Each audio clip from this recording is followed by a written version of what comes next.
What I'd like to do over the next 20 minutes or so is to talk about three things. One is to remind us of really what the challenge of adolescent health consists of, and that it actually has quite a deep history. The second is to ask the question, over the last year or two, have there been some international resolutions, some changes, some movements that give us a platform for moving forward on adolescent health?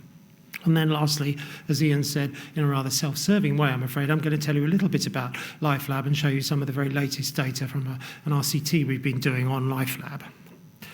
Well, it probably doesn't come as a surprise to any of us, really, that adolescents are sometimes an incredibly unhealthy group of the population. This is kind of from about my adolescence, really. So why is that? Is it because adolescents don't care about their health? Or is it that they care about it but think, yeah, but I can fix it tomorrow? Or is it that they just actually feel rather disenfranchised with the opportunities to improve their health in some way? I'm not sure if I'd be showing this slide, but I don't think any of us can avoid thinking about some of the developments over the last couple of weeks, whereby the generation on the left, who after all hold the future in their hands, have had their votes outweighed by the generation on the right there, the baby boomers like me, who don't have much of a future. And if you think to the far left of the slide of those who weren't even old enough to vote, perhaps the situation is even worse. Now, Nina mentioned the Convention of the Rights of the Child, and it's interesting to look at the history of that subsequently, that the UN have published a whole series of comments on the CRC, and there's one that in particular strikes me that was published in 2003. And it has in its introductory statement, as you can see there, that adolescents in general are a healthy population group. Are they? They may seem healthy now, but actually many children and adolescents are already on a healthy and unhealthy trajectory to noncommunicable diseases and other things. And anyway, how do we know that they're healthy or not? They don't, many of them, come into contact with healthcare professionals, perhaps in the girl's case until she goes to the doctor and says, well, I think I've missed 2 periods, I may be pregnant, doctor. And we know that they will pass on, as Nina has explained to you, the risk of non-communicable and other diseases to the next generation. Perhaps the situation is changing. It's very well worth looking at the Lancet Commission on Adolescence that reported just on June the 11th of this year, which makes it clear that this is a really global problem. There are 1.2 billion adolescents in the world, of whom 90% live in low and middle income countries. And actually on the very cover of the Lancet, or rather perhaps the other side of the coin from the Lancet cover that Nina showed you, is the statement, in many parts of the world, including in high-income countries, the lives and prospects of adolescents and young people have deteriorated in recent years. So the situation is just getting worse.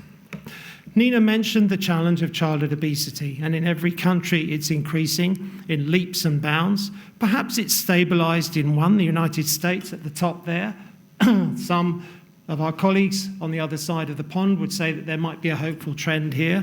As a biologist, I'm afraid I take a more cynical view and wonder whether actually, whatever we do, it's impossible to make more than a third of the population of kids actually fat. But we'll see. But nonetheless, as Nina has said, this tracks through from adolescence and the early years of life into adult disease. We were privileged with Keith Godfrey, Lucilla Poston and Judith Stevenson to be asked by the Chief Medical Officer to write a chapter on preconception health for her annual report, which came out at the end of last year. And as Nina has said, we focused very much on the problem of overweight in boys and girls. This infographic has the ages of 2 to 15, where a third of the population are overweight or obese. Actually, if you unpack that, it's about 25% of kids overweight or obese by the time they go to primary school, about a third by the time they go to secondary school, and then by the time they are women, if they're female of reproductive age, as Nina said, it's about 50% of the population. And over here on the left are the adverse consequences for the mother in terms of clinical outcomes, poor outcomes of pregnancy, for her fetus, and then for the future of the offspring. And I'm very grateful to Ed Mullins, who's in the audience, who really made it possible to get this chapter through in most effectively for the Chief Medical Officer. That led us really to come up with a life course model of NCD risk, very similar to the one that Nina showed you, where the risk increases in a non-linear way throughout life through a combination of declining plasticity and increasing exposure to the nasty challenges of life. What it means, of course, is that waiting until individuals as adults have disease, or in screening them as adults who are about to get disease, doesn't give us the opportunity to do very much by way of prevention and reduction of risk. And we're arguing here that, in fact, this period could be the fulcrum, could be a lever point where interventions to improve child and adolescent health, late childhood and adolescent health, will not only help those individuals to go on to have a healthier life, but will feed back to give healthier biological or health capital for the next generation too. It's all very well to draw pictures like that, but does the data actually look like it? This paper is very well worth looking. It was published in the New England Journal of Medicine literally just a few weeks ago from a very large study in Israel, where now they're starting the graph over here on the left as body mass index, a measure of fatness in adolescence. So this is adolescent life, and then seeing how that tracks into risk of death from cardiovascular disease up to 45 years later. And you can see just how strong the effect is, the legacy of obesity and overweight in this adolescent period, linking through to risk of death later on in life. And of course, it operates even in the normal range of BMIs in these adolescents. So the life course story, hidden though it may be in the adolescents on the left of the graph, is clearly a very powerful one. And some would argue then that you actually, by intervening in adolescent life, would be able to get 2 for the price of 1. Actually, I think the Lancet Commission argued 3 for the price of 1. They said, well, it's good for adolescents, it's good for them when they grow up, and it's going to be good for the next generation as well. So let's now move on to the question of whether over the last couple of years there have been useful platforms that give us a mandate to really take the science that we're now developing so strongly, as Nina's told you, forward into policy and interventions. And she mentioned the Millennium Development Goals, which have now been superseded by the Sustainable Development Goals. They look horribly complicated, don't they? There are 17 of them now. You might say, well, there's something for everybody there.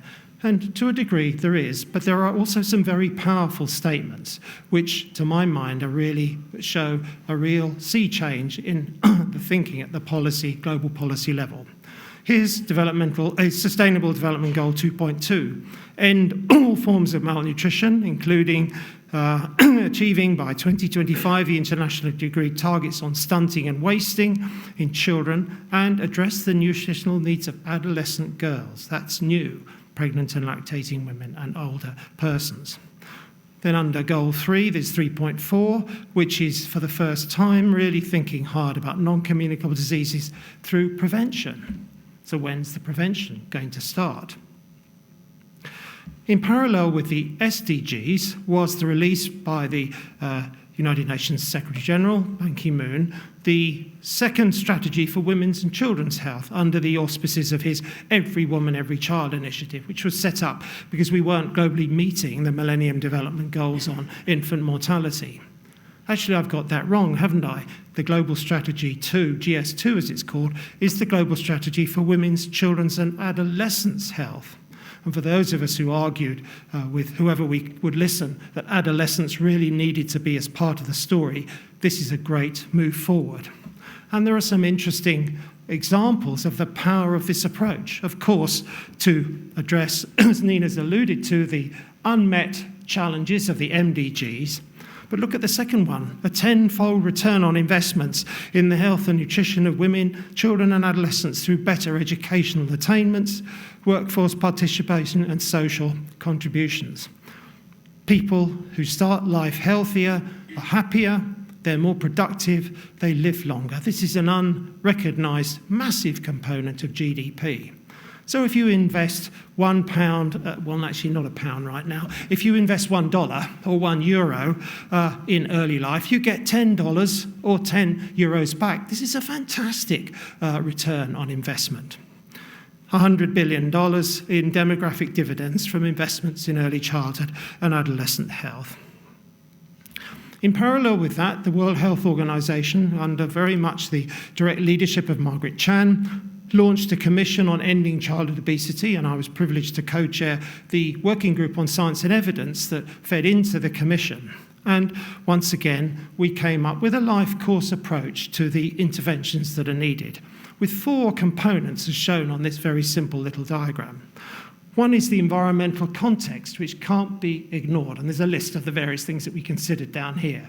This might be advertising of junk food to kids, it might be lousy food outlets near schools, it might be poor education of parents, there are all kinds of things. But within that context, there are then 3 foci for intervention. Of course, on the infant and child, but then on the older child and adolescent, and then on the preconception and pregnancy period. Or arguably, starting here, you might say, well, it's too late when the child is already obese. We need to have thought about things here. Oh, and that might be too late too. We should have perhaps thought of things here. So you can play this diagram clockwise or anti-clockwise. But what's critical is that all 3 components are attacked simultaneously and consistently, especially in the context of the environmental drivers. So the Commission on Childhood Obesity reported to the World Health Assembly a few weeks ago in May, and this was the very short resolution that came out of the meeting. And I've just highlighted 2 things from it. Of course, the Commission accepted, the World Health Assembly accepted the Commission, and they say that they want to recommend that member states develop national responses to end childhood obesity and adolescent obesity. Good. We're waiting to hear the UK government's strategy on childhood obesity with great anticipation. The sooner we hear it, the better, because the second point is to request the Director General to develop, in consultation with member states and relevant stakeholders, an implementation plan with a view to reporting back at the next World Health Assembly in 2017. I was also involved over the last couple of years with the International Federation of Obstetrics and Gynecology, with Lucilla Poston and other colleagues, in developing nutritional recommendations by FIGO on preconception and maternal nutrition. And we've been now working with regional ambassadors around the world to talk to their governments about how this might be turned from recommendations to guidelines to improve adolescent preconception and maternal nutrition. And the first country to come to the party and say we'd like to draft an MOU on this was Chile. And I met the Minister of Health there last week, who was just a breath of fresh air in terms of taking this forward. Very lastly then, if we come to what we've been doing in Southampton. Mary Barker, Wendy Lawrence, Sian Robinson, Hazel Inskip and others have been labouring since the 1990s on the Southampton Women's Survey, which many of you know is the biggest prospective study of women and their families starting before pregnancy, before conception. And this diagram shows the life course model that I've shown you, but now backed up by hard data of observations on the SWS, that women of poor educational attainment, who also have a poor diet, take less exercise and are obese, are going to be perhaps the ones who are ill-prepared for pregnancy. But actually, as I'll show you in a minute, whether they're prepared or not, many of them don't make changes to diet and health when they become pregnant. They sadly don't feed their infants a very healthy diet, and those infants are already going on to develop some of the things that Nina's been telling you about in terms of their fat composition and their muscle mass. We believe that these will be the girls and boys who will go on to have lower educational attainment, and so this awful cycle repeats. This is the data from Hazel Inskip, published in the BMJ a couple of years ago, which shows that if you look at a group of women from the SWS who were interviewed 3 months before they became pregnant, and compared them with women who didn't become pregnant. Actually, whether they became pregnant, whether they intended to or not, we don't know. Doesn't make any difference to whether or not they smoked, about 25% still smoke, to whether or not they eats 5 portions of fruit and veg a day, about 50% don't. And frighteningly, those who became pregnant were the ones who were significantly less likely to have indulged in any strenuous activity in the past 3 months. So Southampton's a normal, happy, healthy city. There's nothing special about it. These are normal, happy, healthy parents. But it's a somewhat frightening story, isn't it? And then Sian Robinson's beautiful data, or frightening data, that shows just how the level of educational attainment links to the consumption of an unhealthy diet. That those women who have a university degree, we'd like Ian to think this is a Southampton degree, but I'm afraid we don't know that, they, as a group, only 3.5% of them consume a very unhealthy diet. But those who sadly left school with no formal exams, it's 55 or so percent. So it was one of those, it's that kind of perception that led us to think that perhaps that might be the place where we could block the story. And it led to the initiative, which we call LifeLab, which is a collaboration between University Hospital Southampton, the University of Southampton, the City of Southampton with its schools, and indeed the City Council. We know from a whole range of published studies that interventions to promote health in school children in school are not very effective. So we wondered what would happen if we did it the other way around, if we took adolescents, 13, 15-year-olds, and brought them from school into the hospital to show them some of the things that we do, not to preach at them about their health, but just to put before them the flag of me, my health, and my children's health, because we know from many studies that have been done that adolescents may seem not to care about the sort of things that we care about, but actually they do care about having healthy future families. So we don't preach at them, but we show them the kind of science that we do. They extract their DNA, they run the expression of various genes on a gel, and we talk to them about how some of the epigenetic tweaks that Nina mentioned might change the function of that DNA, driven by their diet. This is Kath Woods-Townsend, she's in the middle there, showing one of the students some of the anatomy. Perhaps she's saying that when you tumble off your bike, you're more likely to get a Colles fracture, I don't know. But I think the lesson would have been around calcium provision and vitamin D status, which we know is low in many women in Southampton. They are able to do some things that look technically complex, but actually in many ways are not. This is actually work in a school using a very simple little cheap and cheerful ultrasound machine that allows you to scan, or this pupil to scan the carotid artery, another one to see and hear the blood flow going to her brain, and then to ask the question, well, if you could, using this, measure the thickness of the carotid artery wall, might that tell you something? Because this is one of the risk factors that tracks into life for cardiovascular disease, and where we know that mother's diet drives the structure, even in 9 and 10-year-old children. And one of the most important aspects of the work is the Meet the Scientist activity, where they meet, many of them, of course, are not aware of the fact that most scientists, with 1 or 2 exceptions, are actually quite normal human beings. And so when they talk to them, they realise that, in fact, science is interesting, that these people, the scientists, are interested in the same football teams, the same bands, they wear the same trainers. So perhaps a career in science might not be such a bad idea, and perhaps thinking a bit more about science in relation to their daily lives might change things in some respect. Lastly then, we've just got the results now from our first RCT on this. This involved just 6 schools and I think 400 pupils. And what you're looking at is the change in response to these questions down here in kids who'd been exposed to LifeLab from baseline versus those that didn't. So what age do you think our nutrition starts to affect our future health? Before birth. Well, good. The food I eat now may affect my health in the future. Yeah, definitely. The food a woman eats when she's pregnant does not affect the health of her child. Whoa, no, that's wrong. The food I eat now may affect the health of any children I have in the future. Yup, definitely. The food a father eats before having a baby will affect the health of his children. Really? Yup, absolutely. But then, it's not important for me to eat healthy food now. I'm not sure. The food at school, I feel I have to eat and drink the same things as my friends. Yeah, well, I'm not sure either.